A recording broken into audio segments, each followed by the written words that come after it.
আলোচনার বিষয় হলো ক্ষমতা। এর পাশাপাশি বর্তমান প্রেক্ষাপট নিয়ে কিছু কথা বলবো। আমার তাওফিক ইল্লা বিল্লাহ। আসলে ক্ষমতা সব জায়গায় দেখাতে নাই। যে জায়গায় ক্ষমতা দেখার দরকার সেখানে দেখাতে হবে। সব জায়গায় ক্ষমতা দেখাতে গেলে অনেক সময় বিপদের কারণ হয়ে দাঁড়ায়। ছোট্ট একটা গল্প শুনেছিলাম।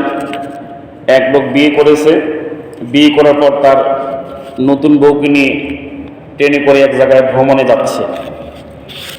এখন ও বেচারা মনে করছে যে আমার নতুন বউ কিছু ক্ষমতা না দেখালে তো হবে না। এখন বউকে বলতেছে, বউ জানো আমার এমন ক্ষমতা যে আমি ট্রেনটা থামাই দিতে পারি। বউ বলতেছে, তোমার এতই ক্ষমতা যে তুমি ট্রেন থামাবা, দেখি তোমার কেমন ক্ষমতা। পাশে ছিল একটা কলিং বেল, যদি এটা চাপে তাহলে সে ট্রেন দ্রুত ব্রেক হয়। এখন আল্লাহর বান্দা লেখা আছে, যদি ওখানে লেখা আছে যদি কোনো বিপদ সংকেত দেখা তাহলে এটা চাপবেন। ও চাপছে, জানি এখানে ট্রেন ব্রেক হবে। ট্রেন ব্রেক হয়েছে। এখন দ্রুত ওই কামরায় এসে যারা দায়িত্বশীল তারা আসছে, বল কি খবর, কে এই বেল চাপলো? এখন ওই ব্যক্তি বলতেছে আমি চাপছি। বলতেছে কেন? বলতেছে আমার বউকে আমি ক্ষমতা দেখালাম যে আমি ট্রেন থামাতে পারি। এখন ওই যে ব্যক্তি প্রশাসনের দায়িত্বে ছিল ওই ব্যক্তি বলতেছে তুমি এত লোকের যাত্রা ব্যাঘাত ঘটালে। এখন ও লোক এত একটা থাপ্পড় মারছে। এখন ও লোক চলে গেছে। এখন বউ বলতেছে তুমি যে থাপ্পড় খেলে এটা তোমাকে কেমন লাগলো? এখন বলতেছে ট্রেন থামায়া ক্ষমতা আমি আমার দেখাইছি, আর ট্রেনের যে লোক সে তার ক্ষমতা আমাকে দেখাইছে, এতে কোনো সমস্যা নেই। ওর ক্ষমতা দেখাচ্ছে, আমি আমার ক্ষমতা দেখাইছি। সেজন্য ক্ষমতা সব জায়গায় দেখাতে নাই, সঠিক জায়গায় ক্ষমতা দেখাতে হবে। আজকের আলোচনার বিষয় হলো ক্ষমতা। সম্মানিত হাজিরিন, আল্লাহ রাব্বুল আলামিন আমাদের তৌফিক দান করুক। আমরা কিছু কথা বলবো। আমার তাওফিক ইল্লা বিল্লাহ। আল্লাহ রাব্বুল আলামিন বলতেছেন, কুলিল্লাহুম্মা মালিকাল মুলক তুতিল মুলকা মান তাশা ওয়া তানজিউল মুলকা মিম্মান তাশা ওয়া তুইজ্জু মান তাশা ওয়া তুযিল্লু মান তাশা বিয়াদিকাল খায়র ইন্নাকা আলা কুল্লি শাইইন কাদির। আল্লাহ বলতেছেন, হে নবী আপনি বলুন, হে আল্লাহ আপনি সকল ক্ষমতার মালিক। সকল ক্ষমতার মালিক কে? কথা বলেন। সকল ক্ষমতার মালিক আল্লাহ। আর আজকে আমরা বকা জনগণ বলি সকল ক্ষমতার উৎস হলো জনগণ। কি বলি? সকল ক্ষমতার উৎস জনগণ। না, এটা শিরক। এই কথা বিশ্বাস করা যাবে না। এটা মোটেও বিশ্বাস করা যাবে না, শিরক হবে। ওমাই ইউশরিক বিল্লাহ ফাকাদ হারামাল্লাহু আলাইহিল জান্নাহ। যে ব্যক্তি আল্লাহর সাথে শিরক করলো তার জান্নাত হারাম হয়ে গেল, জাহান্নাম ওয়াজিব হয়ে গেল।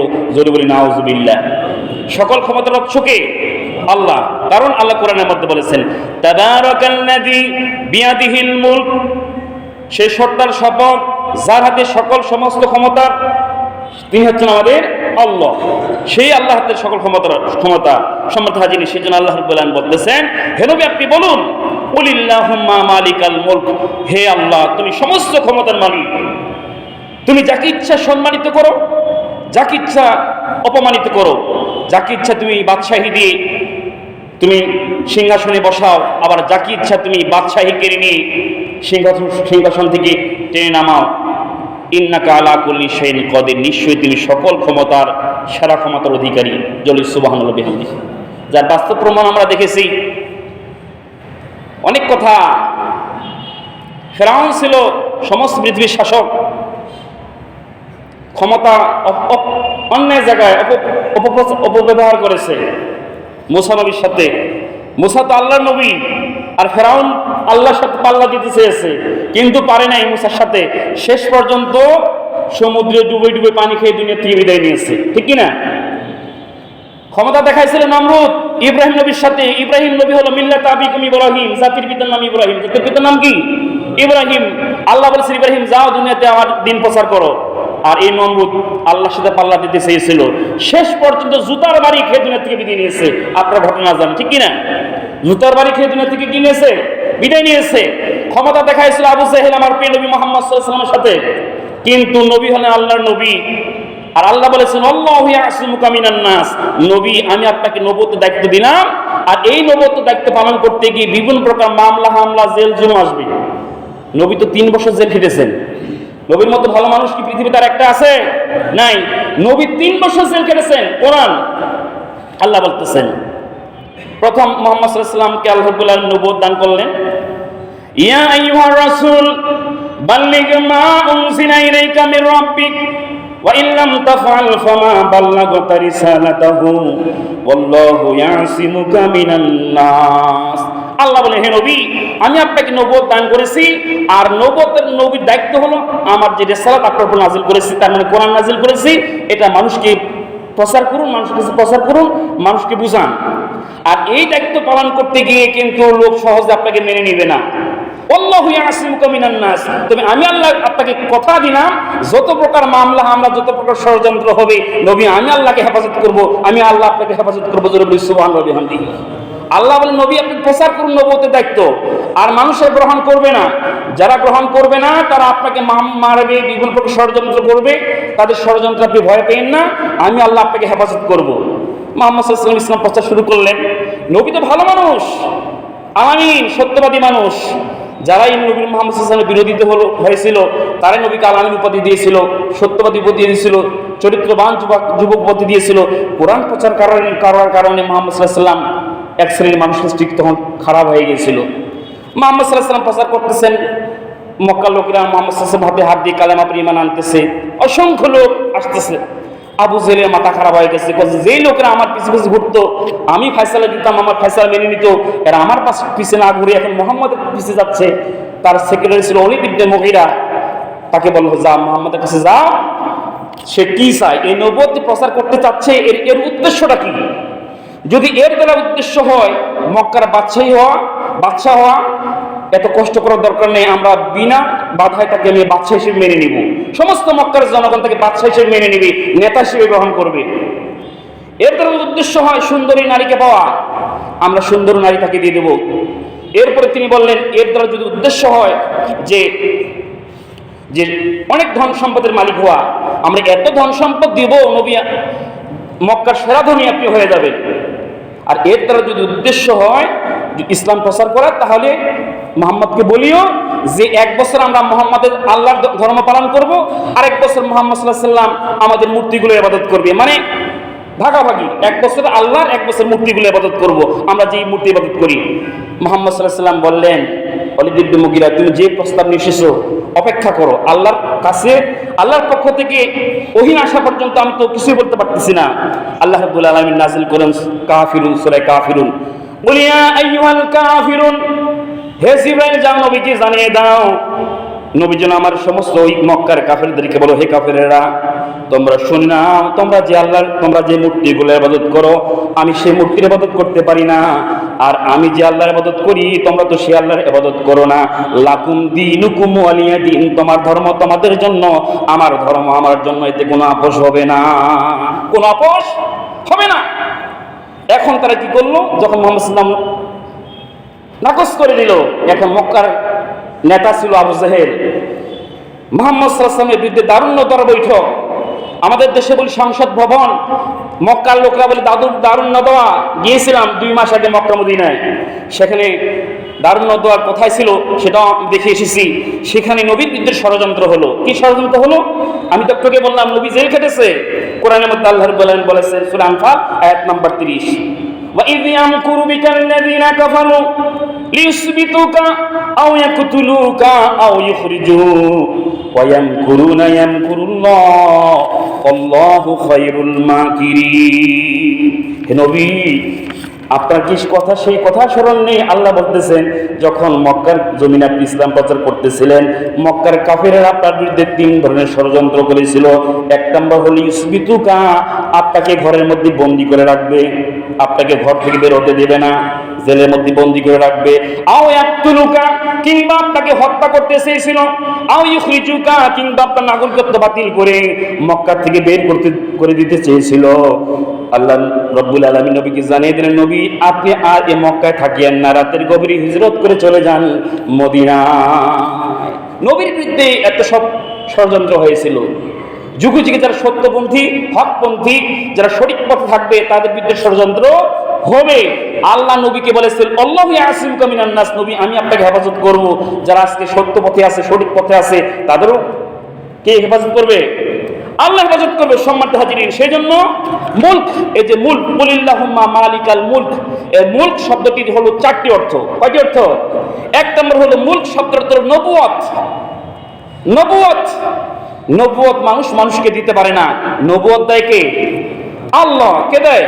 আল্লাহ দেয়। পৃথিবীতে অসংখ্য নবী রাসূল পাঠিয়েছেন, নবুয়ত দান করেছেন আল্লাহ।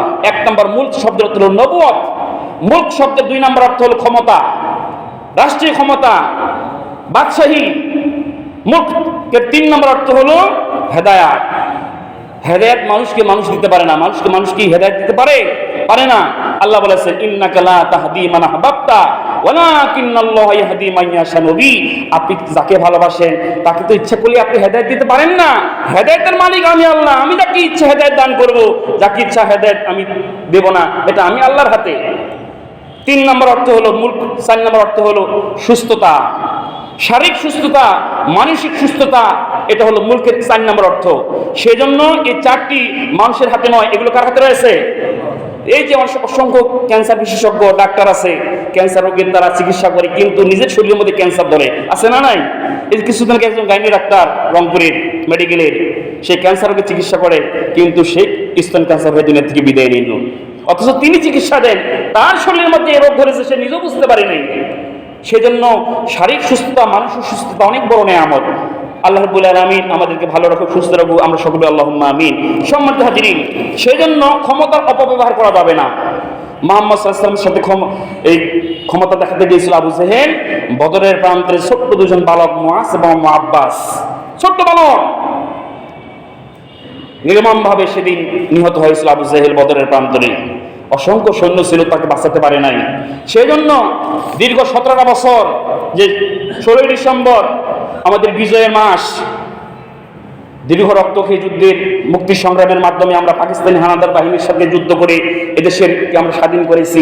কিন্তু স্বাধীনতার পরে নতজানু কিছু সরকার এদেশে এসেছিল, যারা অধিক সময় ছিল তারা ভারত প্রেমিক, ভারতের প্রতি তাদের টান, ভারত যাহা বলতো তাহাই তিনি করতো, আর এদেশে জনগণের প্রতি জুলুম নির্যাতন করতো। যোগ্য ব্যক্তিদেরকে যোগ্য জায়গায় না দিয়ে অযোগ্য ব্যক্তিদেরকে সেখানে গিয়ে নিত, আর নিজের ইচ্ছা মতো কাজ করে নিত। যার অন্যতম ছিল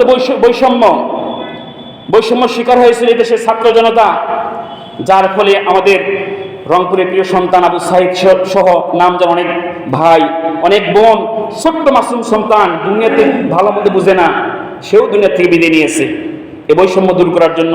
সেই জন্য বিজয়ের মাস আমাদের শিক্ষা দেয় আমরা বৈষম্য দূর করব। সম্মানিত হাজিরিন, সেই জন্য আল্লাহ রাব্বুল আলামিন বলতেছেন যে আমি ক্ষমতা দান করি। ক্ষমতা কে দান করে?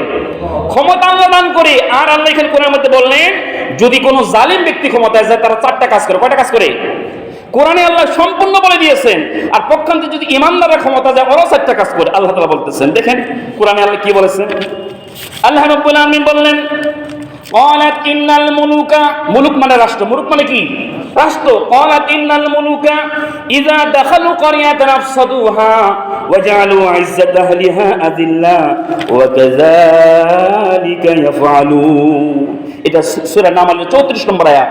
আর আরেকটা আয়াত আল্লাহ বলতেছেন, ওয়া ইযা তাওয়াল্লা সাআ ফিল আরদি লিইফসিদা ফিহা ওয়া ইহলিকাল হারসা ওয়ান নাসলা ওয়াল্লাহু লা ইউহিব্বুল ফাসাদ। এই মোট 2টি আয়াত সূরা বাকারার 205 নম্বর আয়াত। এই 2টি আয়াত আল্লাহ রাব্বুল আলামিন বললেন, জালেম যদি কখনো রাষ্ট্র ক্ষমতায় যায়, ওরা 4টি কাজ করে। এক নম্বর হলো আফসাদুহা, তারা সন্ত্রাস কায়েম করে। কি করে? সন্ত্রাস কায়েম করে। জনগণ কত মারা যায় যাক, আমাকে ক্ষমতায় থাকতেই হবে, ঠিক কি না? কথা বলেন, কত মারা যায় যাক আমার দেখার বিষয় নয়। আফসাদুহা, সন্ত্রাস কায়েম করে। এবং টাকা পয়সা হলে অর্থশালী বিত্তশালী তাদের বুকের মধ্যে বন্দুক থেকে টাকা আদায় করে কিনা? কথা বলেন। সম্মানিত হাজিরিন, এবার আল্লাহ রাব্বুল আলামিন বললেন 2 নম্বর তাদের টার্গেট হলো ইজ্জাতা আহলিহা, ওই দেশের মধ্যে, ওই রাষ্ট্রের মধ্যে কারা সম্মানিত ব্যক্তি তাদেরকে ধরে তারা অপমানিত করে। ইজ্জাতা, ইজ্জত মানে সম্মান, আহলিহা মানে ওই দেশের মধ্যে যারা সম্মানিত লোক তাদেরকে টার্গেট করে তারা অপমান করে। যদি তার সাথে সাথে সঙ্গী না থাকে তো জঙ্গি। কথা বলে ঠিক কিনা? এই যে শেখ হাসিনা সরকার চলে গেছে, প্রায় 2 বছর কাছাকাছি হয়ে যাচ্ছে, কোন জঙ্গির খবর আপনি শুনেছেন? শুনেছেন? অথচ তিনি যতদিন ক্ষমতায় ছিল দিনে রাত্রে জঙ্গি খবর, মুখে জঙ্গি ধরা পড়ছে, মুখে জঙ্গি ধরা পড়ছে, ওরা ওইখানে জঙ্গি ধরা পড়ছে, ঠিক কথা বলেন? অথচ তিনি চলে গেছে কোনো জঙ্গি বাংলাদেশের একটা নেই। তাহলে বোঝা যাচ্ছে জঙ্গি কারা ছিল, ঠিক না? সম্মানিত হাজিরিন, এরপর আল্লাহ রাব্বুল আলামিন বললেন ওয়ান নাসলা, এর অর্থ হলো দেশের মধ্যে যদি কোনো আল্লাহর বিধান থাকে, আল্লাহর আইন থাকে, ওরা কেটে কেটে নিজের ইচ্ছা মতো আইন পরিবর্তন করে।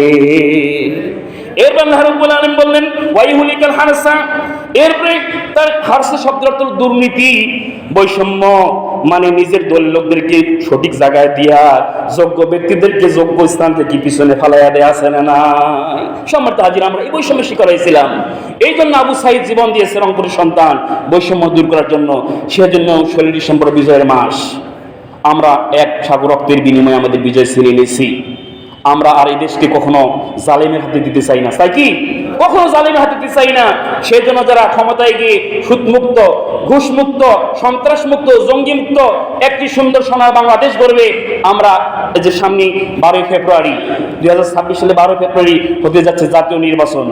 সেজন্য আল্লাহ রাব্বুল আলামিন আমাদের সুন্দর একটি নির্বাচন উপহার দিক, আমরা সুন্দর একটি নির্বাচন করতে পারি। আল্লাহ রাব্বুল আলামিন এমন একটি সোনার বাংলাদেশ আমাদের গড়ার তৌফিক দান করুন। ওয়া মা তাওফিক ইল্লা বিল্লাহ। সম্মানিত হাজির, আরেকটি বিষয়, আমাদের রংপুর জেলার সম্মানিত পুলিশ সুপার স্যার এসেছেন আমাদের মাঝে, যে স্যার আমার জেলার দিনাজপুর জেলায় ছিলেন দীর্ঘ 7টি মাস।